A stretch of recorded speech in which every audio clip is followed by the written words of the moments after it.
আমি জানি না আমার এই লেখা কোনো দিন তোমার কাছে পৌঁছাবে কি না, তবুও মনে হলো আমার বুকের ভিতরে জমে থাকা সব না বলা কথাগুলো কাগজে লিখে দেই।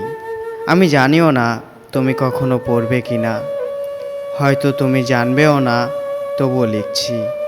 কারণ আজও তোমাকে ভীষণ মনে পড়ে। আমি চেষ্টা করি তোমাকে ভুলে থাকতে, কিন্তু ভুলতে পারি না।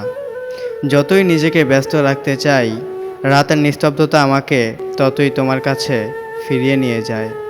চোখ বন্ধ করলে এখনও তোমার হাসি দেখি, তোমার অভিমান ভরা চোখ দেখি, আর বুকের গভীর থেকে নিঃশ্বাস ফেলে বলি, তুমি কোথায়? তুমি কি জানো আমি আজও তোমাকে খুঁজি ফিরি। ভিড়ের মাঝে দাঁড়িয়ে কখনো মনে হয় তুমি হঠাৎ চলে আসবে, হয়তো হাসি মুখে বলবে, আমি আছি, আমি ফিরে এসেছি। কিন্তু তারপর বাস্তবতা কষ্ট দিয়ে মনে করিয়ে দেয়, তুমি আর আমার জীবনে নেই। আমাদের গল্পটা শেষ হয়ে গেছে, কিন্তু তোমার অর্ধাটা আজও আমার হৃদয়ের ভিতরে খোলা। সময় বদলে গেছে, মানুষ বদলে গেছে, কিন্তু তোমার প্রতি আমার ভালোবাসাটা বদলায়নি। হয়তো এটা আমার দোষ, তবুও সত্যিটা হলো এই যে আমি আজও তোমাকে ভালোবাসি। রাতের আকাশে তারা দেখি আর মনে করি হয়তো এটাই তুমি।